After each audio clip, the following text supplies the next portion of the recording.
Let's start with today's class, and mostly this whole lecture is going to be 30 minutes. So bear with me. Not completely 30 minutes, but I will teach you some things and then we can move to some exercises. So today, the thing that we're going to talk about is idiomatic expressions. Like there's this term called idioms, and we need to learn why do we use idioms and where do we use idioms. So, idioms are those tricky phrases that they don't mean what they literally say, but of course they add a color and fluency to your speech. So, why is our first thing idiom? Because you do understand that in the context of when you're speaking to someone and you want to add some color and you want to be more charming, idioms are the way where by using them you can really make the other people understand what you're trying to tell them. So they are really essential for sounding like a native speaker. And in your conversations, in your emails, or even in your business meetings, you can use these kind of idioms in there. Okay. And I hope that at the end I will almost try to teach you like 10 key idioms and useful phrases. And once you incorporate them, and you practice the exercises that I'm going to give you and the homeworks that I give you, you will understand how to use them perfectly well. So let's start with a quick overview. Idioms are figurative language. Okay. So what does figurative mean? Figurative mean that they are not literal. So for example, let's say if I say kick the bucket, it does not mean that I'm literally kicking the bucket. It means to die, actually. Yeah. So it's cultural. So understanding the context is the key in there. So we will cover all the origins or briefly, like not all the time, but even in the upcoming lessons, I will tell you, like, for example, if you're using this kind of phrase or if you're using this kind of idiom, where is it coming from? Yeah. So let's jump into it. So in this lesson, let's say let me tell you like 10 advanced idioms, and I will group them by themes like emotions or success or deception. So I will explain each, and I will give you some examples and show you some variations in there as well. So first one is bite the bullet. Bite the bullet. Okay. Now, bite the bullet means you face a very painful situation bravely. Okay. Where did this come from? There was these soldiers and they were biting bullets during their surgery because they didn't have anesthesia. Okay. And if I give you an example for this idiom on how to use it in daily life, it is like, I had to bite the bullet and apologize for my mistake. That means that like I have to face a very painful situation, but I was brave, and then I did it. So I bite the bullet. Okay.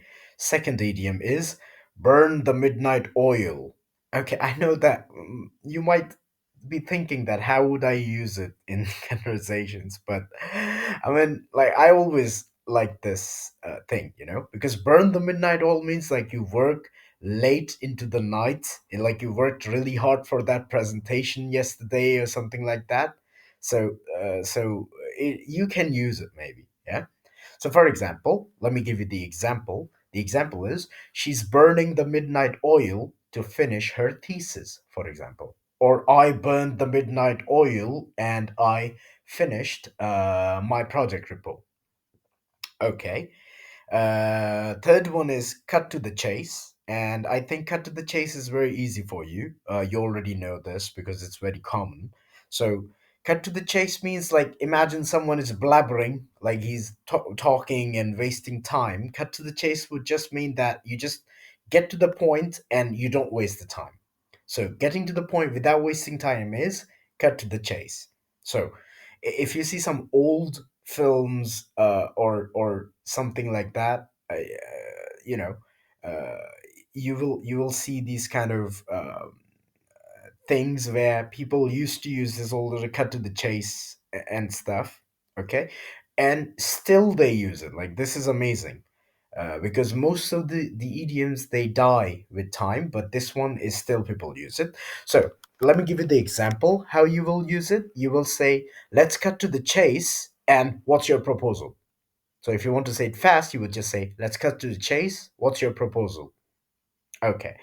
Fourth one is hit the nail on the head. Okay, do you know what a nail is? I wish I could show you what a nail. I will show you what the nail is. Okay, hit the nail on the head. It means to be exactly right. For example, you hit the nail on the head with that analysis because there's a nail, you hit it on the head one time and it's done. Yeah? Okay. Fifth one is let the cat out of the bag. So it does not mean that you are literally taking the cat out of the bag. It means that you're revealing a secret, but accidentally. Yeah. For example, he let the cat out of the bag about the surprise party, for example. Yeah. So let the cat out of the bag can also be related with spill the beans, maybe. Okay, number six, and my favorite one is piece of cake. And I always use that. I'm sure that you have heard me use this all the time. Piece of cake, something that is very easy. Something that is, you know how it is, yeah? There's a piece of cake, you take it and you eat it easily. So if something is very easy, you say it's a piece of cake. For example, the exam was a piece of cake after all the studying, or making that sales was a piece of cake for me. Yeah. Okay, let's move to the seventh one. Seventh one is pull someone's legs. Now if you're trying to joke with someone or if you're trying to tease someone, you can use this idiom. This is pull someone's leg. So for example, stop pulling my leg. Yeah. Or for example, are you pulling my leg or is that really true? This is also a very good idiomatic structure. Next one is spill the beans. Spill the beans, as I told you before, spill the beans means reveal some information unintentionally. So it is almost similar to letting the cat out of the bag. But for example, don't spill the beans about the project yet, or don't spill the beans means do not tell this do not reveal the information unintentionally, because some stupid people, when they start talking, they don't know where they're going and they spill the beans actually.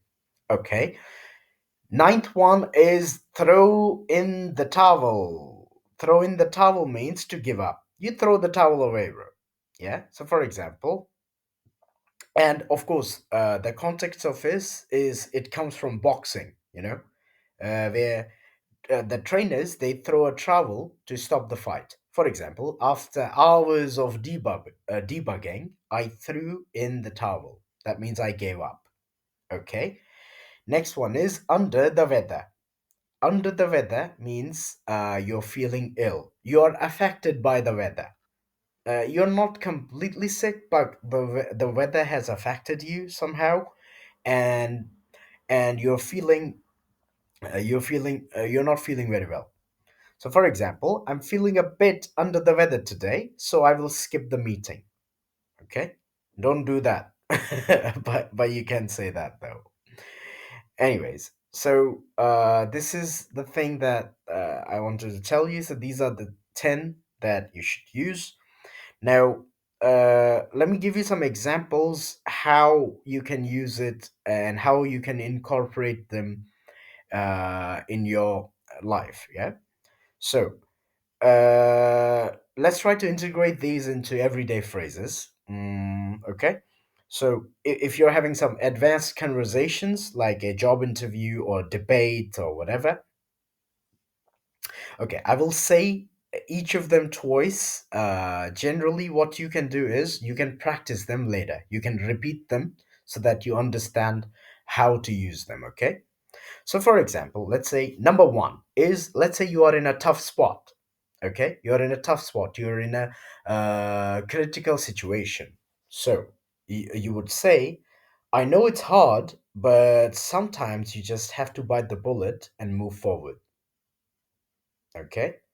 So, for example, If you're in a tough spot, you would say, I know that it's a hard situation, but sometimes you just have to bite the bullet and you have to move forward.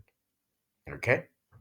Number two, if you're working very hard, if you're working hard, you can say, I've been burning the midnight oil to prepare for this presentation, and I think it's paying off, for example. Yeah. So you can say, I've been burning the midnight oil to prepare for the presentation, and I think it's paying off.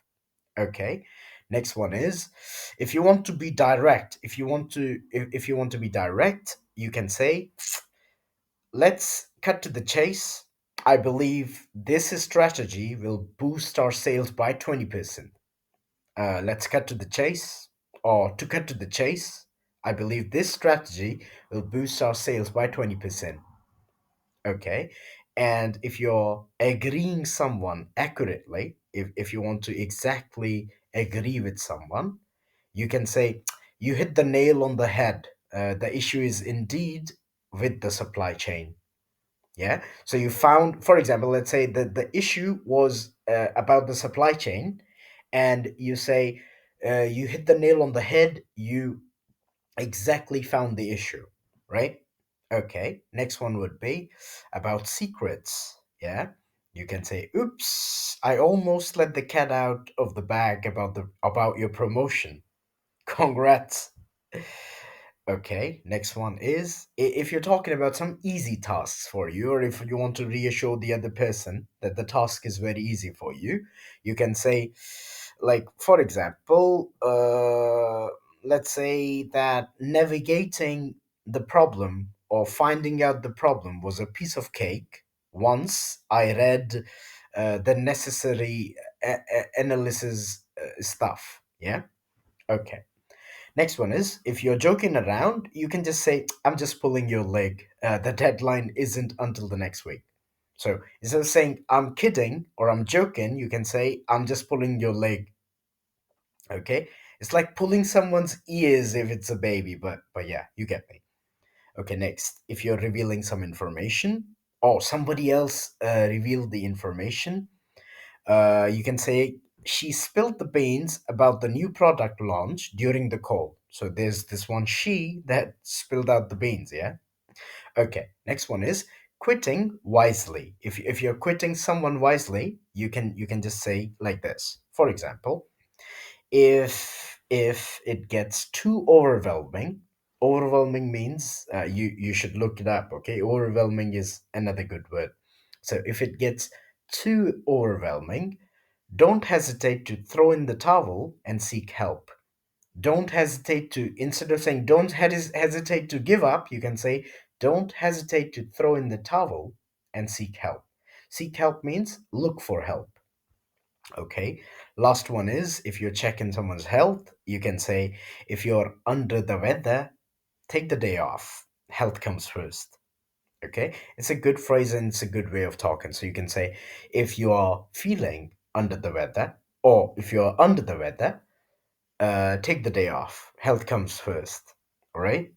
Now, I will give you some interactive exercises which you can check, and after that, if you want, you can solve them. It will be very easy, and at the end, I will also, uh, you know, give you some more